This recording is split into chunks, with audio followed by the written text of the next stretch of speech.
warahmatullahi wabarakatuh. Kami dari kelompok 9 akan mempresentasikan mengenai materi kondisi awal Indonesia Merdeka dan kedatangan sekutu dan Belanda.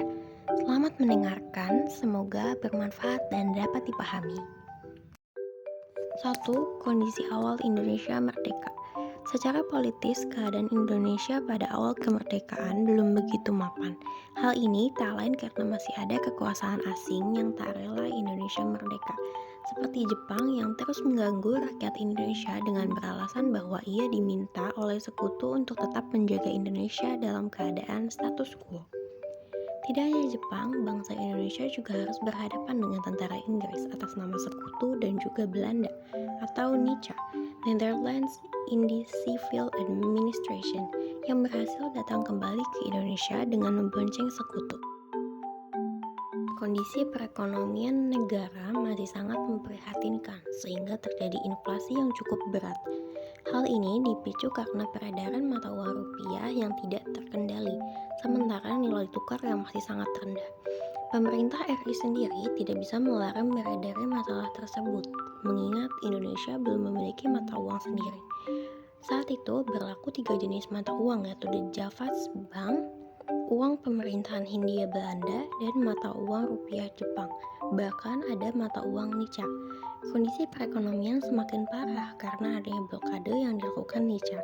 Belanda juga terus memberikan tekanan dan teror pada pemerintahan Indonesia, sehingga pada tanggal 4 Januari 1946, ibu kota RI pindah ke Yogyakarta.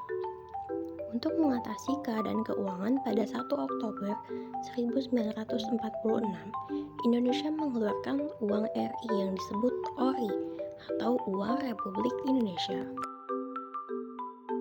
Kedatangan sekutu dan Belanda.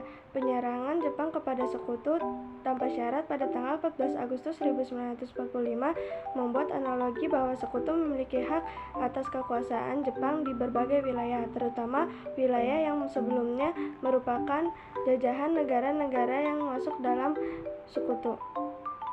Bagaimana dampak kedatangan sekutu ke Indonesia? Sekutu masuk melalui beberapa pintu wilayah Indonesia, terutama daerah yang merupakan pusat pemerintahan penduduk Jepang seperti Semarang, Jakarta, dan Surabaya. Setelah Perang Dunia Kedua, terjadi perundingan Belanda dengan Inggris di London yang menghasilkan Chieftain Affairs Agreement. Isinya tentang peraturan penyerahan kembali Indonesia di pihak Inggris kepada Belanda, khususnya daerah Sumatera, yang disahkan pada tanggal 24 Agustus 1945. Ada 2 fase perundingan, yaitu fase pertama, tentara sekutu akan mengadakan operasi militer untuk memulihkan keamanan dan ketertiban. Fase kedua, setelah keadaan normal, pejabat-pejabat NICA akan mengambil alih tanggung jawab koloni itu dari pihak Inggris yang mewakili sekutu.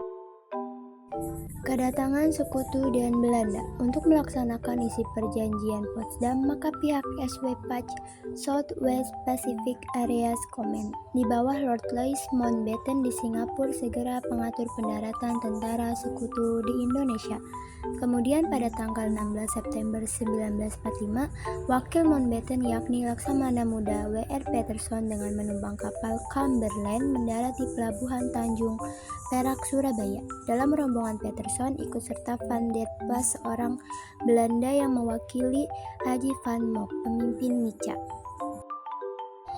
Louis Mountbatten membentuk pasukan komando khusus yang disebut AFNI, yaitu Allied Forces Netherlands East Indies, di bawah pimpinan Letnan Sir Philip Christensen. Yang pertama, Divisi India ke-23 di bawah pimpinan Jenderal Douglas Charles Houghton.